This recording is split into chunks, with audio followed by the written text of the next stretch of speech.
Namaste. Thank you once again for joining me in this journey and exploration into everything health and consciousness. Today, I am talking about the definition of health from the Ayurvedic perspective, what Ayurveda sees as the true definition, the true meaning of health. Ayurveda states that health is not just the absence of disease. It's a state of holistic balance between physical, mental, emotional, and our spiritual selves. There's a concept in Ayurveda called Svasthya, which is fundamental in understanding health and well-being. Ultimately, it comes from two different Sanskrit words. One is swa, which is self, and stya is to be established. So Svasthya ultimately translates into to be established in oneself. When we're established in the self, we're in a state of perfect harmony. In Ayurveda, there's a sutra that describes this. It says, Samadosha, Samagni, Samadhatu, Malakriya, Prasana, Atma, Indriya, Manas. What this ultimately means, Samadosha means to be balanced in the doshas, in the three doshas, Vata, Pitta, and Kapha, the three bioenergies, which is made up of, again, the five elements. Samagni is the proper functioning of the Agni, the digestive fire, which is responsible for digestion, metabolism, and transformation, not just of the food nutrients, but the experience through the five senses and the five sense organs and all of life. So we're digesting and transforming and metabolizing our life experience. Samadhatu, the human body is made up of 7 tissues: lymph, blood, muscle, fat, bone marrow and nerve tissue, and the reproductive tissue. When we have samadhatu, it means that the structure and functional integrity of the body is in balance. Malakriya is the elimination of waste material. When the body doesn't remove the waste material properly, we get auto-intoxication and inflammation and all sorts of imbalances, which is the beginning of the dis-ease process. Prasana, Atma, Indriya, and Manas. These are the states of contentment and clarity in our being, in Atma, in the soul, in the self, in the sensory organs, the Indriyas, and in the mind, the Manas. So when all of these are in balance, this multidimensional aspect of self is in balance, it encompasses physical, mental, emotional, and spiritual well-being. There's different components to this swasthya, this state of well-being, that we're going to look at a little bit more extensively here. First and foremost, I think a lot of people are predominantly focused on their physical health. And it makes sense. If we're not physically healthy, if we're sick, if we're inflamed, if we're sluggish, it's very difficult to do other things. It's very difficult to think clearly. It's very difficult to balance our emotions when the body's out of balance. One of Ayurveda's predominant gifts and blessings is in the knowledge it gives us on how to keep the doshas in balance, how to keep the 3 doshas, the 5 elements, in their natural equilibrium. And every person has all 3 doshas. Every person is made up of the 5 elements. Actually, every substance here in this material world is made up of these 5 elements. So Ayurveda teaches us through diet, through proper nutrition, through proper lifestyle, how to keep this in balance. In order to have good physical health, to have the doshas in balance, we really have to look at the digestive fire. So many traditions, Ayurveda, naturopathy, Chinese medicine, even modern medicine and their biocircadian medicine, integrative medicine, gut health medicine is all acknowledging that health begins in the gut. And even our mental health begins in the gut because most of our neurohormones and neurotransmitters are produced there. Our immune system begins in the gut. We have more nerve cells and immune cells in the gut than anywhere else. Ayurveda considers digestion as the key central point to health. And when we have impaired digestion, impaired Agni, it leads to ama, which is toxins, and that's essentially the root cause of dis-ease in the body. These dhatus, the 7 tissues that make up the human body, it's beautiful. Each tissue makes the next tissue.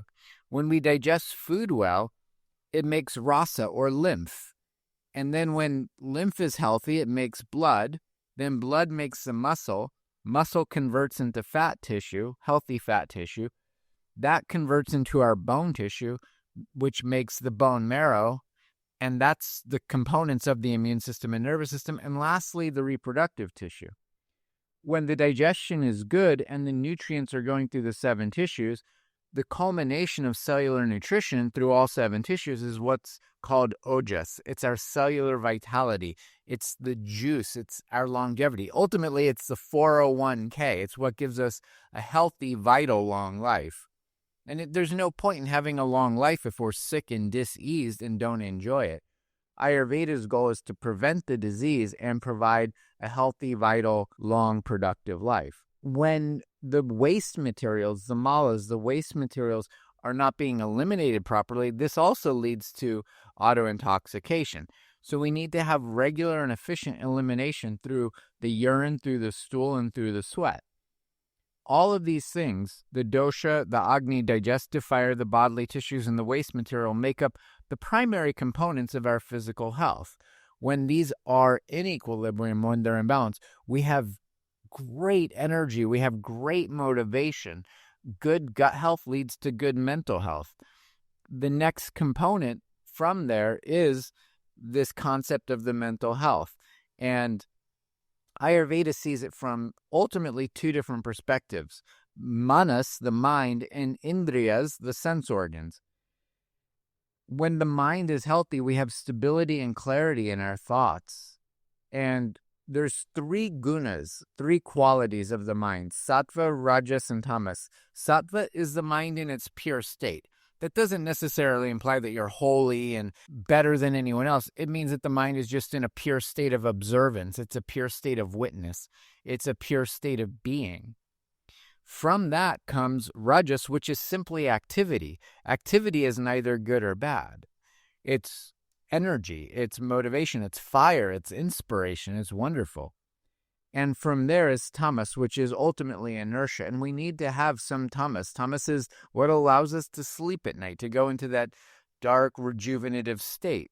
When it's not functioning properly, it's ignorance, it's a lack of inspiration, motivation, it's a lack of clarity. Ayurveda sees the healthy mind as a balance of these 3 gunas, these 3 qualities, and none of them should be in excess. At least the rajas and tamas should not be in excess. We do want more of a sattvic quality of the mind, a pure state, a pure awareness. From that, we can use the other gunas, rajas and tamas, to our advantage to lead a mentally inspired state of existence. When the mind is clear, the sense organs, the indriyas, function properly.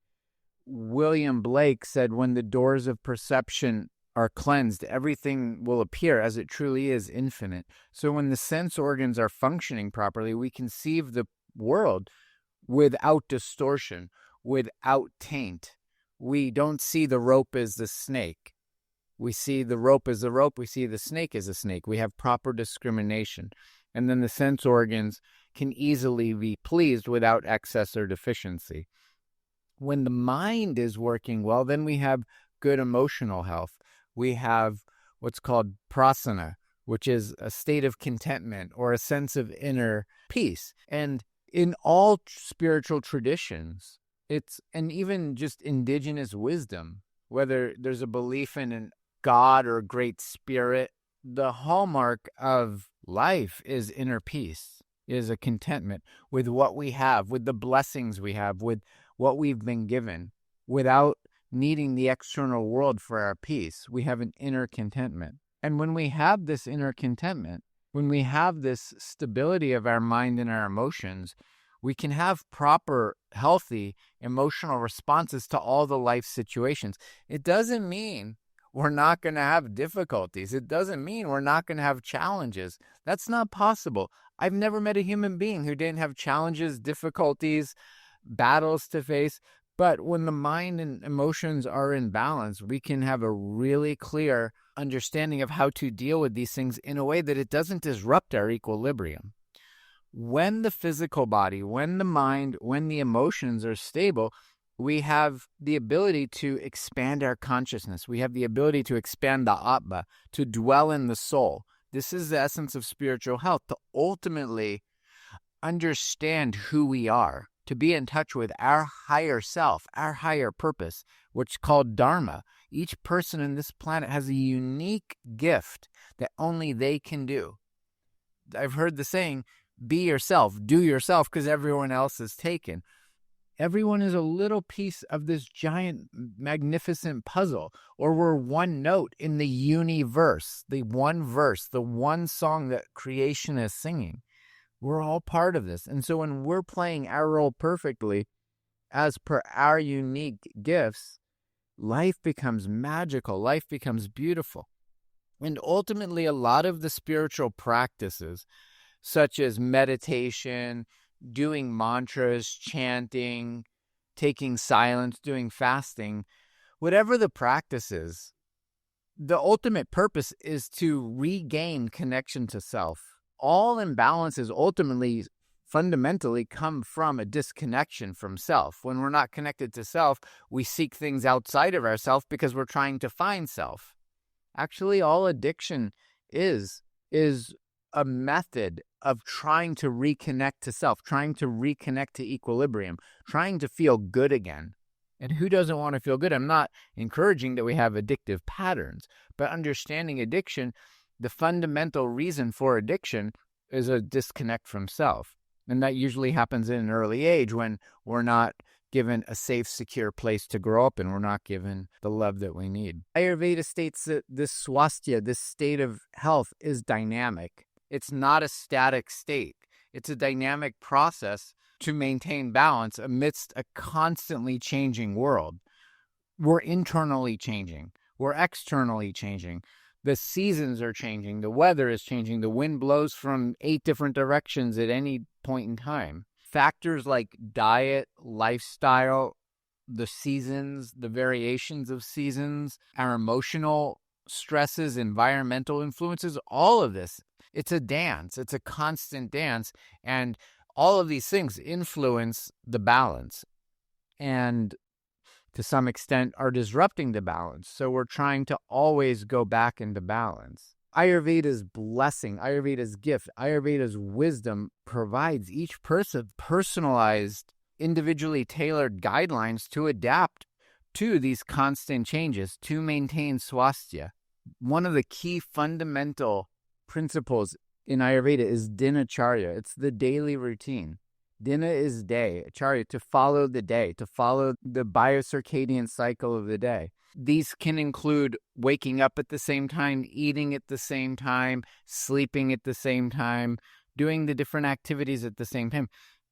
Ayurveda breaks it down into so many different practices. There's things like oil massage and scraping the tongue and meditation and doing so many different practices. And that should really be set up on an individual level. Each person has different ways. Every person's unique. Every person's walking in their own shoes or in their own bare feet. It's like the operating system. It teaches us how to work with our individual uniqueness, a unique situation in life to maintain this balance. Then from there comes the ritucharyas, which are the ritu is season. And again, acharya is to follow. So we're following the seasons. There's seasonal changes. We have to adapt to the different seasons. There's different foods available in different seasons. There's different herbs available in different seasons. And even our gut microbiome changes as per the season. As for the pollens in the air, the soil organisms, the quality of the wind and the rain changes our gut microbiome. So we do seasonal changes to maintain those dosha balances. We would change our lifestyle. We would change our food. We would even change sleeping because depending on how close you are to the equator, we're going to have different amounts of sunshine and different amounts of darkness each part of the year. So really, Ayurveda gives us clear outline on how we can adapt to that. And likewise, we've talked about it before, is the ahara, the diet, and eating to one's unique constitution and one's unique quality of Agni. Everyone has a different quality of Agni, the digestive fire. So we need to eat to nourish our body and our mind.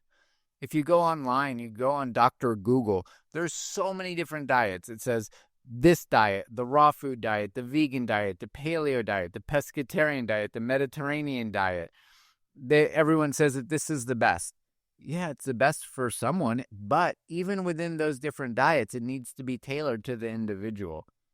The Ayurvedic diet is the best because it's your diet. It's the diet designed for you and you alone. Learning how to eat is literally like learning which gasoline goes in the car, which oil type goes in the car, what the air pressure in the tires are, how often do we change the oil.